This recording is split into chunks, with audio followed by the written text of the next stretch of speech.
नमस्कार दोस्तों, मैं प्रवीण दुबे आप सभी का स्वागत करता हूं हमारी इस यूट्यूब सीरीज में, जिसमें हम एनालाइज करते हैं काफी सारे पैरामीटर्स के बारे में, जिससे हम किसी भी स्टॉक का फंडामेंटल और टेक्निकल एनालिसिस कर पाए सही तरीके से। तो आज हम वीडियो की शुरुआत करते हैं एनपीए से। एक्चुअली में हम बैंकिंग स्टॉक्स का एनालिसिस किस तरीके से किया जाए उस पर फोकस कर रहे हैं, और कासा रेशो का वीडियो मैं ऑलरेडी प्रीवियस लेक्चर में बना चुका हूँ। तो आज हम बात करने वाले एनपीए का।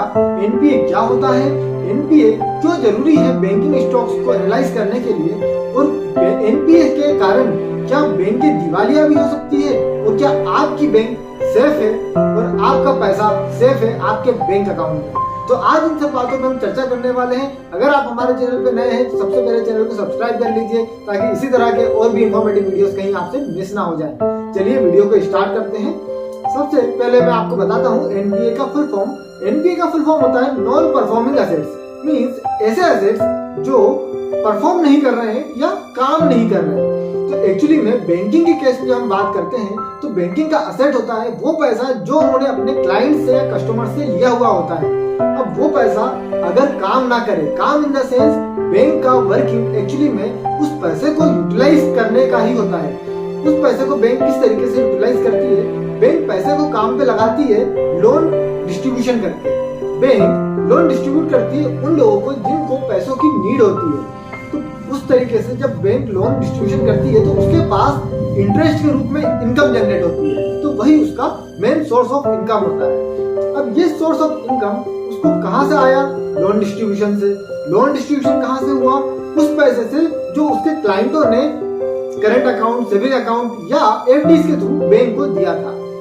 अब बात करते हैं कि बैंक के पास पैसा तो आ गया, लेकिन वो पैसा अगर काम ना करे इन द सेंस बैंक ने पैसा लोन के रूप में डिस्ट्रीब्यूट किया, और वो डिस्ट्रीब्यूट किया हुआ लोन अगर इंटरेस्ट के रूप में वापस नहीं आ रहा है और प्रिंसिपल भी वापस नहीं आ रहा है, तो उस अमाउंट को हम बोलेंगे एनपीए। जो पैसा बैंक ने लोन के रूप में डिस्ट्रीब्यूट तो कर दिया, बट उस पैसे पे ना इंटरेस्ट मिल रहा है ना प्रिंसिपल वापस आ रहा है, तो वो अमाउंट हो गया एनपीए। बैंक के लिए एनपीए हो गया।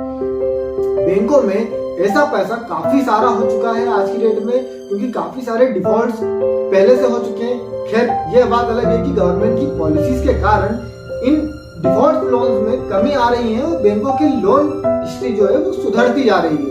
बट हाँ, फिर भी अभी भी काफी ज्यादा लोन की डिफॉल्ट हिस्ट्री अभी भी देखने को मिलती है। अब बात करते हैं कि किसी भी बैंक का लोन डिफॉल्ट कितना परसेंट तक हो सकता है। तो एक्चुअली में ये अप्रोक्सीमेट 9% से भी ज्यादा हो चुका था, बट हाँ अब काफी कम हो चुका है पहले से, बट अभी भी काफी ज्यादा है। अगर आप कोई अच्छी बैंक सिलेक्ट कर रहे हैं तो उसका एनपीए रेशो जरूर चेक करें। उसका एनपीए रेशो 1 या 1.5% से ज्यादा ना हो तो ज्यादा अच्छी बात है। रीजन 1 या 1.5% से ज्यादा अगर उसका एनपीए रेट होगा तो उस केस में बैंक के अपने आप को डिफॉल्ट भी घोषित कर सकती हैं, दिवालिया भी घोषित कर सकती हैं। और ऐसे केसेस में आपका जो पैसा बैंकों के अकाउंट में रखा हुआ है या एफडी की हुई है, वो पैसा भी आपको नहीं मिलता, बट हाँ कुछ अमाउंट आपको जरूर मिल जाता है। आज से 2 साल पहले तक आपको 1 लाख रुपए का इंश्योरेंस कवर था गवर्नमेंट की तरफ से, 1 लाख रुपीस का इंश्योरेंस कवर। अब इसको बहुत अच्छी तरीके से समझते हैं कि ये 1 लाख का इंश्योरेंस कवर क्या था। अब उसकी लिमिट बढ़ा दी गई है और 5 लाख रुपीस तक का उसको कर दिया गया है, बट पहले 1 लाख रुपीस तक का था। अभी समझते हैं कि किस तरीके से होता है। फॉर एग्जाम्पल आपका किसी बैंक में अकाउंट है। अब उस बैंक में आपने कुछ अमाउंट अपने सेविंग अकाउंट में रखा हुआ है, कुछ करंट अकाउंट में, कुछ एफडीज की हुई है। तो इसका टोटल वैल्यूएशन सबसे पहले किया जाता है। अगर टोटल वैल्यूएशन करके हमने देखा कि टोटल वैल्यूएशन अगर 2 लाख रुपीस हो रहा है, तो भी आपको अगर बैंक दिवालिया होती है तो 1 लाख रुपीस ही रिकवर किया जाएगा, वो भी 90 डेज के अंदर। इन केस अगर आपका पैसा 1 लाख के अंदर है तब तो आपको पूरा पैसा मिल जाएगा, बट 1 लाख से ज्यादा पैसा हो जाने के बाद भी आपको केवल 1 लाख रुपए ही रिटर्न होता था। बट अब ये सिनेरियो थोड़ा सा चेंज है। अब आपका 5 लाख रुपीस तक का इंश्योरेंस कवर्ड है। अब बात करते हैं कि क्या इसको जो हमारा इंश्योरेंस कवर्ड है इसको किस तरीके से बढ़ाया जाए। एक्चुअली में जो इंश्योरेंस कवर की फैसिलिटी होती है ये another bank to another bank होती है। अब अगर आपके पास 4 बैंक अकाउंट है, जैसे फॉर एग्जांपल आपने 4 अलग अलग बैंकों में अपने अकाउंट ओपन करवा रखे हैं, तो हर बैंक में आपका 5 लाख रुपीस का इंश्योरेंस कवर रहेगा। तो आप सबसे पहले ध्यान रखें कि अगर आप अपना पैसा रखते हैं तो किसी सिंगल बैंक में ना रखें, मल्टीपल बैंक में अपना पैसा जो है वो स्टोर करके रखें। अगर एक ही बैंक में आपने अपना ज्यादा पैसा रखा हुआ है और वही बैंक अगर इन केस डिफॉल्ट हो गई या दिवालिया हो गई तो उस केस में आपका पूरा पैसा लॉस्ट हो सकता है, केवल 5 लाख रुपीज ही रिकवर होंगे। बट इन केस अगर आपके पास 25 लाख रुपीज का अमाउंट है और आपने इसको 5 अलग अलग बैंकों में डिवाइड करके रखा है तो हर बैंक से आपकी 5-5 लाख की रिकवरी जरूर हो जाएगी। और साथ में ऐसा भी है कि हर बैंक तो दिवालिया होगी नहीं, हो सकता है 5 में से कोई एक आध बैंक ही दिवालिया हो, तो उस केस में आपका लोन अमाउंट, आपका जो डिपॉजिट अमाउंट है वो भी रिटर्न आ जाएगा और रिमेनिंग अमाउंट आपका सेफ भी रहेगा। तो इसलिए हमेशा ध्यान रखें, आपका जो भी कैपिटल आप अपने बैंकों में रखते हैं वो बाइफरकेट करके रखें, अलग अलग बैंकों में रखें। किसी एक ही बैंक को, अगर आपको एक ही बैंक अच्छी लग रही है तो उसी पे डिपेंड ना हो जाए, अलग अलग बैंकों में अपना पैसा रखें। साथ में ये जरूर ध्यान रखें कि उस बैंक के एनपीए रेट्स क्या हैं। एनपीए रेट्स 1 या 1.5% से कम ही होना चाहिए, चीज ध्यान रखिएगा। आज की डेट में अगर मैं एसबीआई बैंक की भी बात करूं तो उसका भी एनपीए रेट अप्रोक्सीमेट 1% के आसपास है। वहीं एचडीएफसी बैंक का जो एनपीए रेट है वो अप्रोक्सीमेट 40 पैसे के आसपास है। इसका मतलब अगर बैंक 100 रुपए का लोन डिस्ट्रीब्यूट कर रही है तो उसमें से 40 पैसा एचडीएफसी के पास वापस नहीं आता, रिमेनिंग पैसा उसके पास पूरा आ जाता है और प्रॉपरली उस पर इंटरेस्ट भी उसको बैंक को आता है।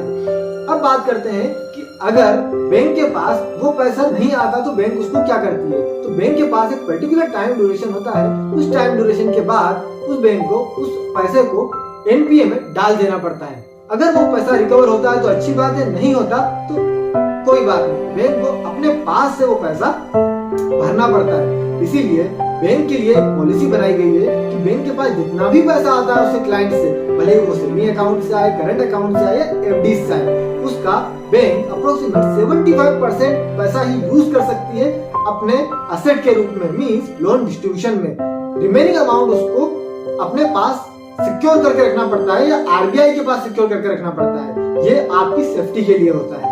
तो हमेशा ध्यान रखें एनपीए क्या होता है वो आपको बहुत अच्छी तरीके से समझ में आया होगा। तो किसी भी बैंकिंग स्टॉक को अगर आप सिलेक्ट कर रहे हैं और अपने पोर्टफोलियो में रख रहे हैं तो हमेशा ध्यान रखिएगा उसका एनपीए रेट जरूर चेक कीजिएगा।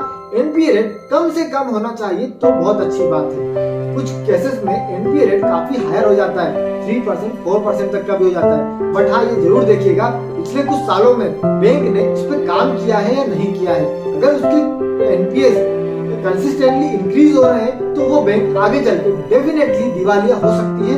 इसलिए हमेशा ऐसी बैंकों से तो आप बच के रहिएगा। और ये एनपीए हमें यह भी बताता है कि उस बैंक को सही तरीके से बिजनेस करना आता है कि नहीं, उसको ये समझ है कि नहीं कि मुझे किस व्यक्ति को लोन देना है, किस व्यक्ति को नहीं देना। अगर बैंक को यही समझ नहीं है तो बैंक कैसे अच्छा बिजनेस कर पाएगी और आपको अच्छा पैसा बना पाएगी। तो हमेशा ध्यान रखें जिस बैंक को अच्छी तरीके से बिजनेस करना आता होगा ना वो आपके पोर्टफोलियो में भी बहुत अच्छा पैसा बना के देगी। इसलिए इन सभी चीजों को बहुत ध्यान से देखिएगा और अच्छी तरीके से अच्छे स्टॉक्स को अपने पोर्टफोलियो में शामिल कीजिएगा। आज के लिए इतना ही। बैंकिंग स्टॉक के एनालिसिस के लिए मैं एक और नया पैरामीटर फिल लेने वाला हूं अपने नेक्स्ट वीडियो में, तो हमारे चैनल को जल्दी से सब्सक्राइब कर लीजिए ताकि इसी तरीके की और भी इंफॉर्मेटिव वीडियोस आपसे कहीं मिस ना हो जाए। चलिए फिर मिलते हैं नेक्स्ट वीडियो में।